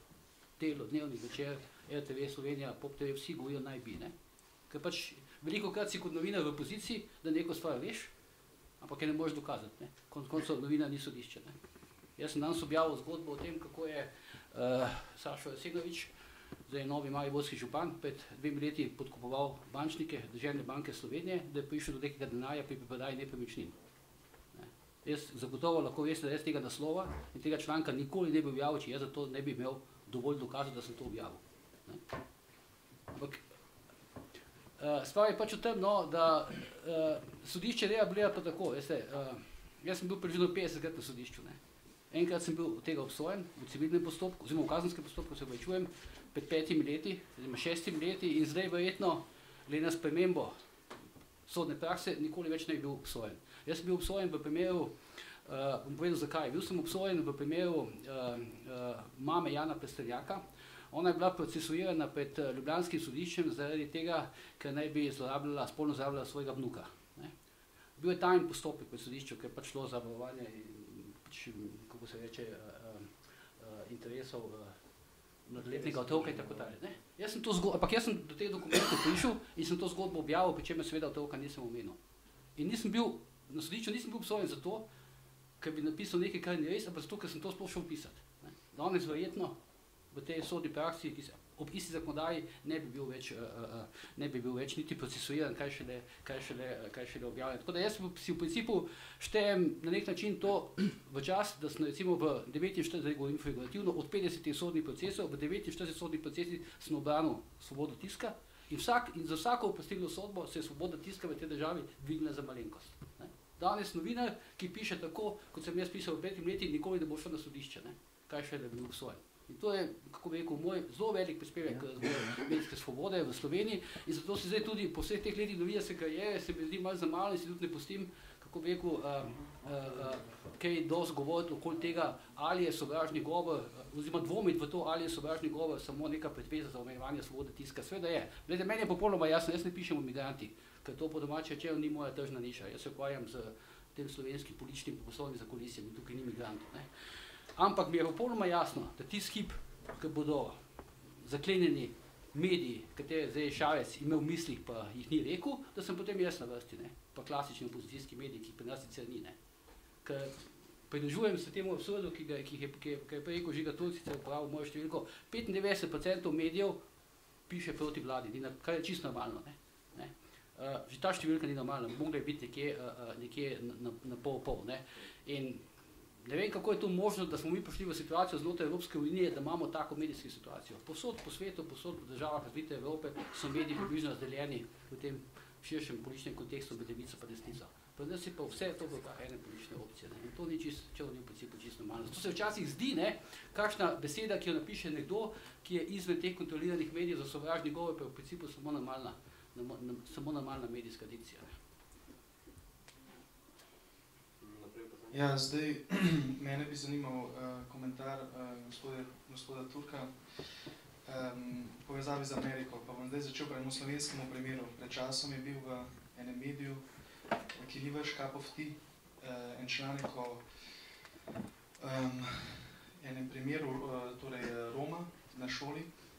In zdaj, seveda, Romi so v Sloveniji manjšina in zdaj tukaj glede zaščite te manjšine sigurno zdaj desnica prednjači, posebej, če smo zdaj v cerkveni ustanovi Cerkev, se pač prizadeva, da bi bili določeni ostanki Romov pač pokopani, to je tudi svojevrsten absurd. No, ampak to zdaj ni tema in ta članek je šel v to smer, da je šlo za posilstvo na šolskem stranišču, kar je bila seveda pač lažna novica. In če so moje informacije točne, zdaj nimam nekega pač, ne moram čisto dokazati, ampak ker sem se jaz zanimal za to zgodbo, bi lahko prišlo do tega, če bi tega fanta naslednji dan oče te deklice srečal, tukaj ne bi šlo potem samo za razbite šipane, tukaj bi res lahko tudi tekla kri, da ne govorim še o čem hujšem. Tako da prva stvar, ki bi jo povedal, je gotovo ena temeljna razlika med tem, ali so tukaj zdaj ljudje tisti, ki so v bistvu v nevarnosti, ali je pač tukaj samo neka materija pač prizadeta. Tukaj jaz mislim, da te razlike ni bilo narejene. Zdaj pa k Ameriki. Me pač zanima čist vaše stališče, tega področja ne poznam toliko, ampak zdaj ta popolna svoboda, ne, strinjam se o tem, da ti tudi, če dopuščaš torej neke radikalizme, če dopuščaš, da v javnem prostoru tako Ku Klux Klanovci govorijo kot neke pač zelo agresivne feministke, da ti s tem v bistvu daješ tem idejam prostor, da se potem skozi čas lahko izkažejo za točne, preverljive ali pa pač za fake news. Ampak vendarle Amerika poznamo, ne, zdaj, če samo odpremo medije, je verjetno tudi država, kjer se vsake toliko, ne, sploh med mladino, ne, torej, tukaj smo zdaj tudi na šoli, to je tudi aktualna tema, pač pojavljajo razni strelski pohodi, da ne govorim pokoli. Zdaj, a to res lahko pripišemo samo nekim psihološkim težavam teh posameznikov, ali lahko to pripišemo tudi neki splošni družbeni klimi, kjer se pač ljudje so navajeni, da, zdaj, če seveda mogoče to napačno znak, ampak anything goes, in če smo navajeni tega, da lahko čist vse rečemo komorkoli, to se lahko toliko tej družbi zaje v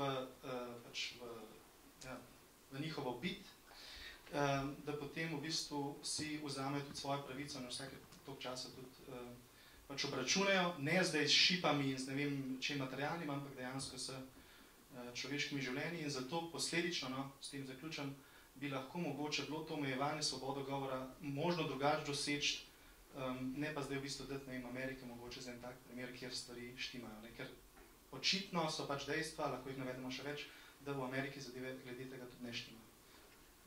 Hvala lepa.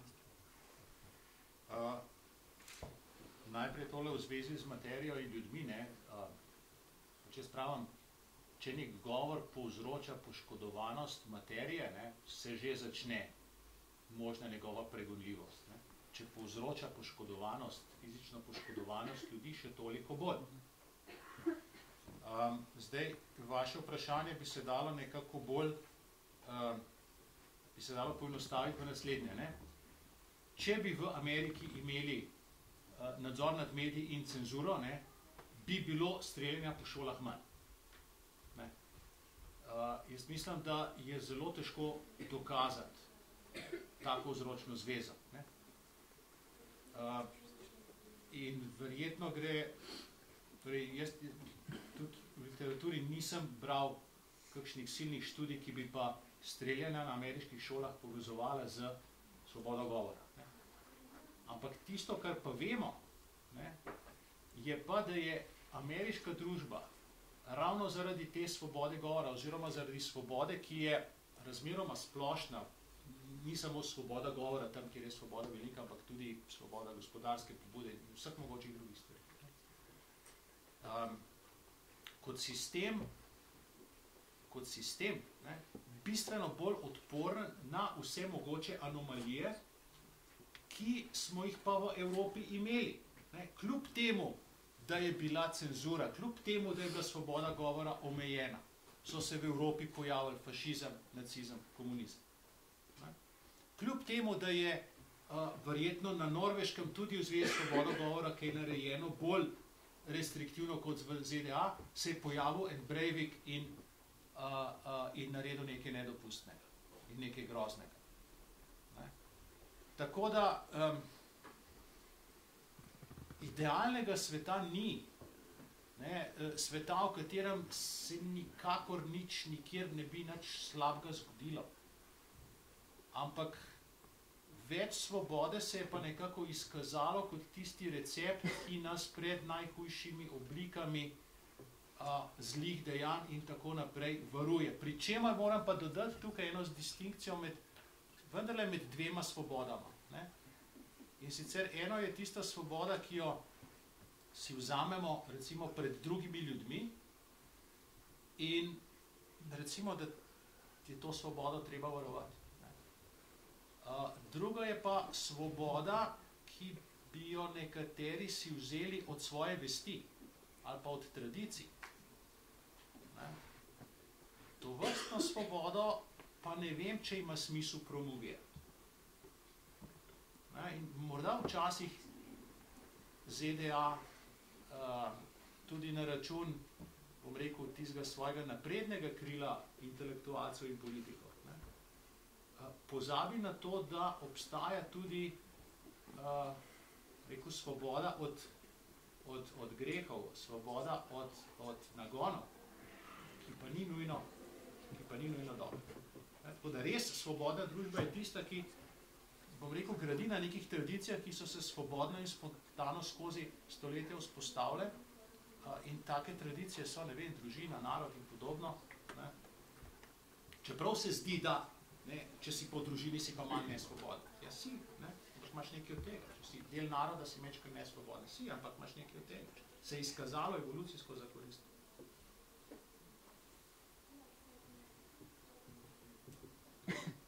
Pozdravljeni. Torej, mene zanima, če sovražni govor štejemo kot spodbujanje k nasilju, recimo, kam pol spadajo Jenkove pesmi ali pa celo Širna zdravljica, recimo iz zdravljice Sovražnike z oblakov rodune našega krešči grom, prost ko je bil čakal naprej ne bo Slovencev dom, ali pa Jenkova naprej zastava slave na boju naška kri, za blagor očetnjavane puška govori, ali pa celo, če vzamemo bolj iz moderne zgodovine, ko smo že govorili o partizanih in temu, kaj tovariši pod orožjo si tujec poraj z naše zemlje. Kam pol to spada? To bi jaz pol samo obrnil vprašanje, pa se bi, ne na to, da smo na Škofijski gimnaziji Biblije dotaknil.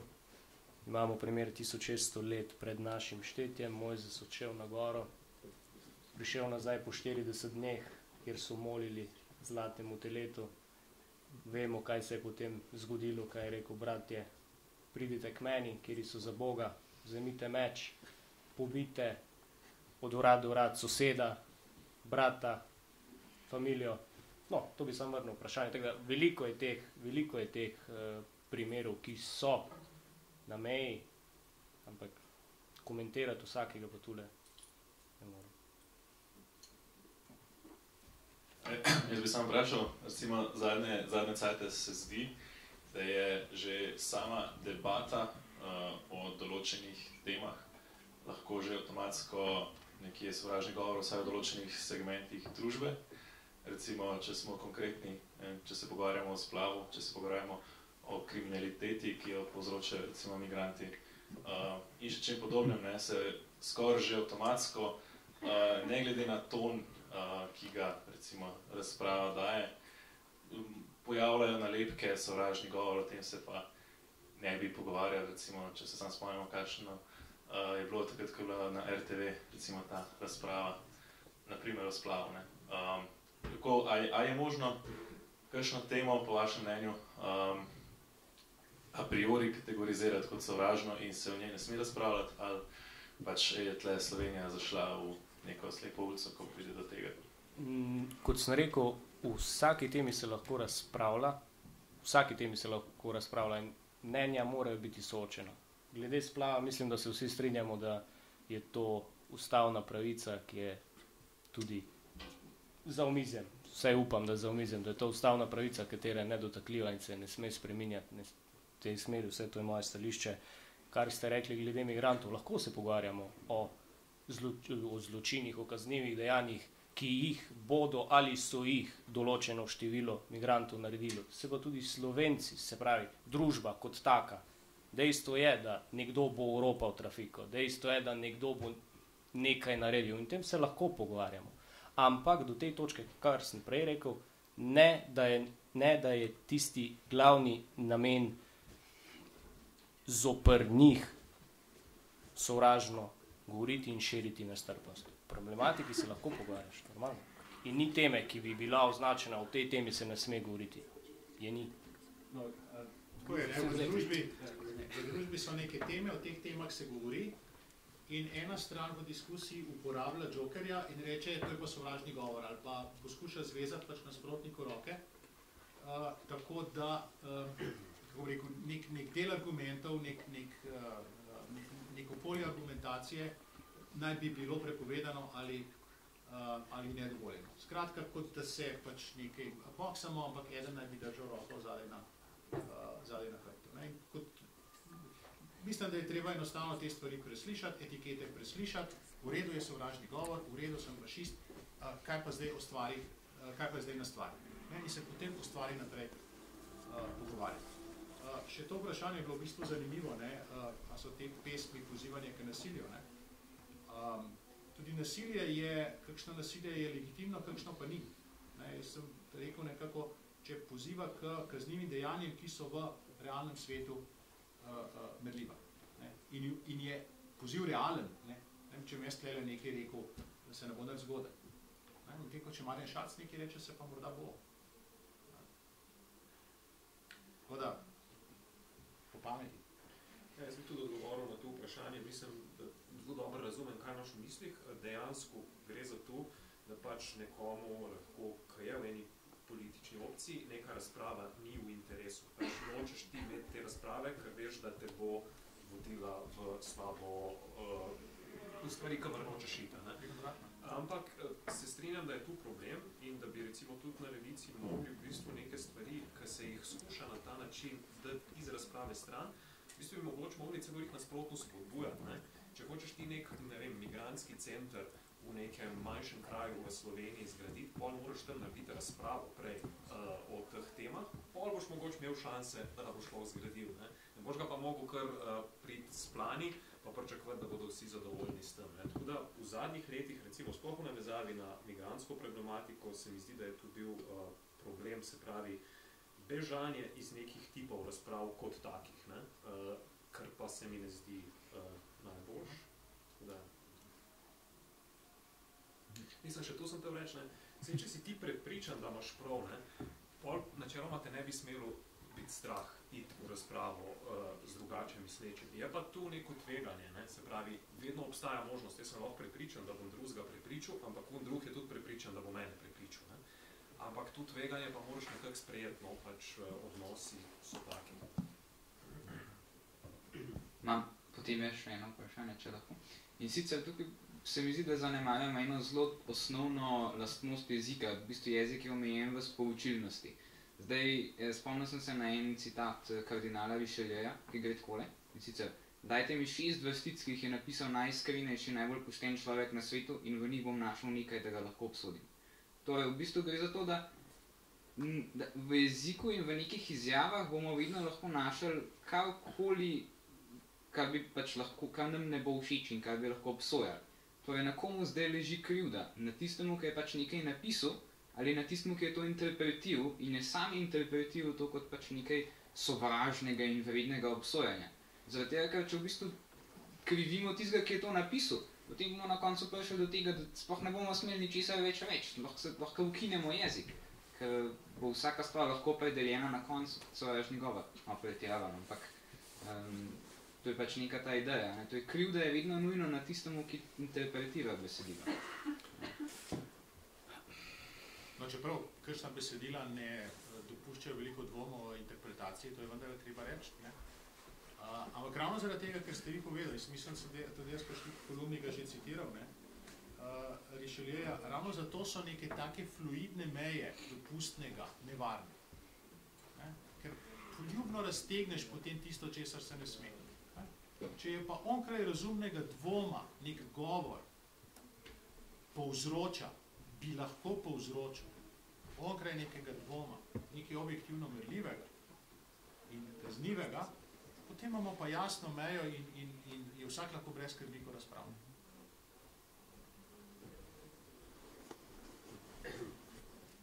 Dobro, če je to, bi si še jaz dovolil eno osebno vprašanje. In sicer, gospod Kaluža, sem malo tudi bral o vas na internetu in tako radi govorite o teh belih moških supremacistih, ne? In o tem... Mislim, tudi kdaj to govorim. Mislim, ja, no, se da na dosti mestih prebrati, ne? In o tem, da v bistvu sovražni govor do večine bi mu, po vašem v bistvu ni sovražni govor, ne? Če vas mečkano parafraziram, ne? Oziroma, da bi se mogel manj obravnavati kot sovražni govor, kakor do neke manjšine, ne? Da je neka slika na tej ravni, ja. Ja, a se vam ne zdi, da bi pač, če to se s časoma, bi se lahko to stopnjevali, ne? In a se vam ne zdi, da bi to prišlo do tega, da bi pol beli moški supremacisti ratali zatirana manjšina nad vsemi temi ostalimi družbenimi skupinami, ki jih pač zdaj zagovarjate, kot da je na njih bolj ciljen sovražni govor. Mislim, načeloma bi se lahko tudi tu zgodilo. Jaz sam mislim, da mi nismo še tam, no? In da se pač beli moški ne more postaviti na pozicijo manjšine, da je tu pač neka, da vseeno je treba tle neko materialno stvarnost upoštevati, to je zdaj moja stava, mogoče ni pravilna, ampak nikoli pa nisem, jaz sem drugač vedno govoril, da je treba recimo tudi tovrstne ideologije jamati resno, jih probati razumeti, recimo, ne vem, dosti ljudi govori, da je generacija identitete, da so tu fašistične, rasistične zadeve, niso. Tu so pač, kakor jaz gledam ta gibanja, zelo znajo svojo idejo v bistvu na zelo politično korekten način izraziti in recimo ideja o tem, da so monokulturne, da bi mogli živeti v neki monokulturni skupnosti z nekimi tradicionalnimi odnosi med moškimi in ženskami in tako naprej. Tu ni vprašanje, ti lahko to idejo zagovarjaš, brez da bi uporabil sovražni govor. In jaz mislim, da ta ideja je sicer napačna in sem pripravljen o tem debatirati in jo jemljem resno, ne govorim o tem, kot, mislim, to je zelo pač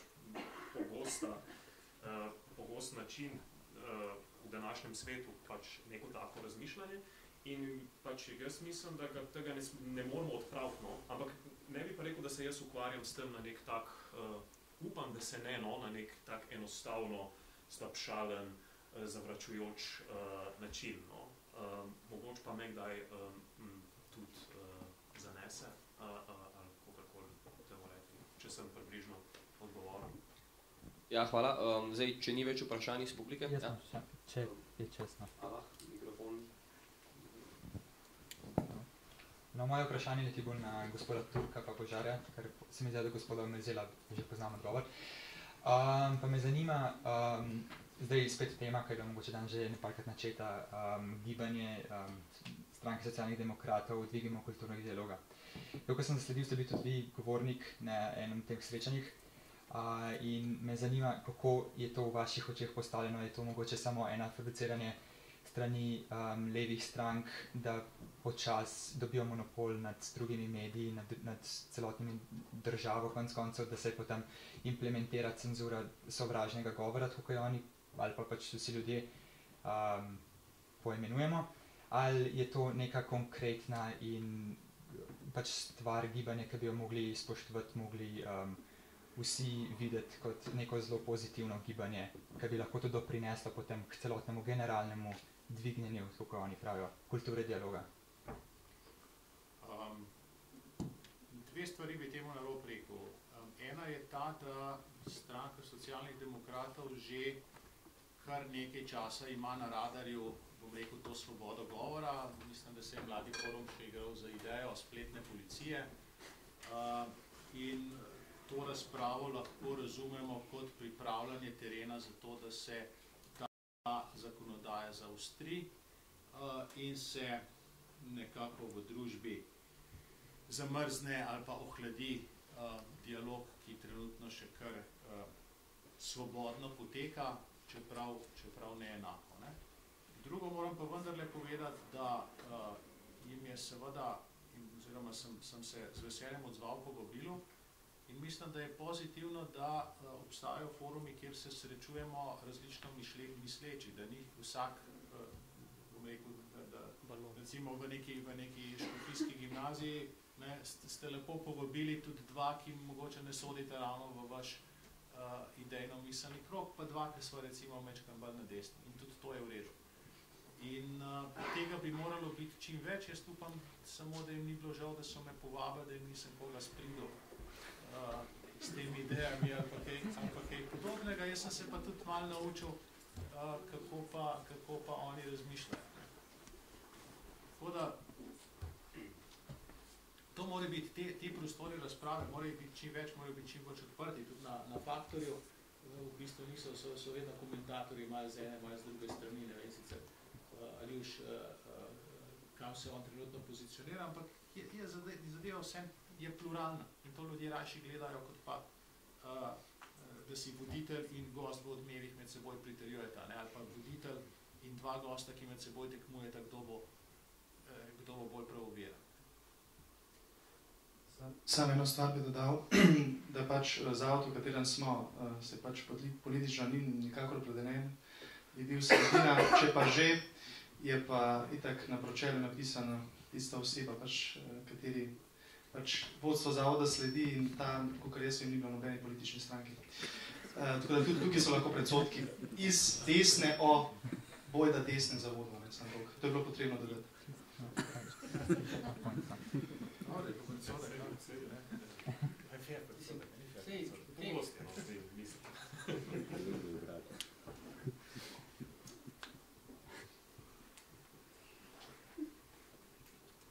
Zdaj to, kar se tiče vprašanj iz publike. Jaz bi mogel zdaj polemizirati.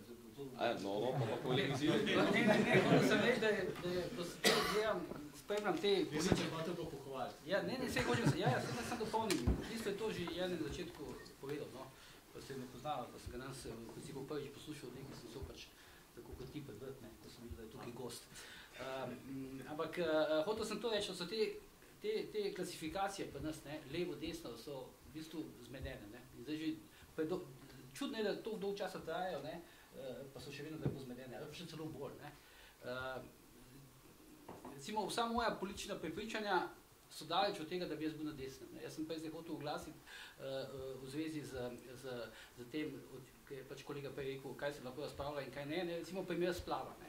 Jaz sem recimo nasprotnik prepovedi splava, oster nasprotnik prepovedi splava. Ampak sem absolutno za to, da se o tem debatira. In dejstvo, da je pač prepoved splava za politično dostavi, še ne pomeni, da se o tem ne sme debatirati. Se vsak dan debatiramo od 20 stvari, ki so že zapisane v ustavi. Se kot tudi sovražni govor na nek način, medijska svoboda zapisana v ustavi, potem debatiramo. Skratka, nihče, recimo tudi mladi forum ne more reči, to je v ustavi, o tem ne bomo debatirati. Se tudi v volilnem sistemu ne bomo debatirati. To so ti absurdi, ne? Veste, ampak, rekel, če bi pri nas imeli spoštovali neka politična merila, ki veljajo v razvitih zahodnih demokracijah, kaj je levo pa desno, je bila tukaj slika popolnoma drugačna. Sej, mislim, gledajte, največji kapital, ali Zoran Janković levičar, po kateri logiki? Zato, ker je, ne vem, leta 1995, oziroma pač leta 2005, ko je videl, da ne bo mogel več ostati direktor Mercatorja in se odločil geopolitiko in naenkrat postal levičar. Prej pa nikoli ni slišal za domobrance in partizane, to povem jaz, ker poznam njegovo osebno pa družinsko zgodovino. A je levičar, zakaj? Zato sem rekel, da bom malo polemiziral, kdo je tukaj na levi, pa kdo tukaj na desni. Če se bomo pogovarjali o konkretnih političnih opredelitvah, jaz sem svoje itak povedal javno lansko leto volilno kampanjo, pa bomo prišli do čist nekih drugih, bom rekel, zaključkov. Zakaj je Dejan Židan levičar? Zato, ker gre govoriti na Osankajcu. Kje pa? Zakaj pa? Kakšna so njegova stališča v resnici? Kdo je imel od teh političnih strank, ki sodijo na levico, največ problema z referendumom o homoseksualni skupnosti? Levica. Socialni demokrati. Oni so se recimo bali na referendum, ker njihova baza drugače razmišlja, kot recimo oni pač v teh okroglih mizah in tako dalje. Zato te stvari, bom rekel, zelo površno ocenjujemo, ne? Zelo površno ocenjujemo. In okoli faktorja. Pri nas je tako, no, gledajte, ker je 95% v medijih objektivno v rokah levice, je vsak, ki ne govori točno v istem sklopu, že desničar. in povabiš nekoga, ki se pač ni striktno na nekih pogojno rečenih levih pozicijah, ga povabiš na televizijo in že imaš pluralno zasedbo. To so mislim absurdija, pa tako je. Hvala, gospod Požar. Zdaj na tej točki moram končati, tako da še enkrat lepa hvala vsem gostom, vsem udeležencem in nasvidenje.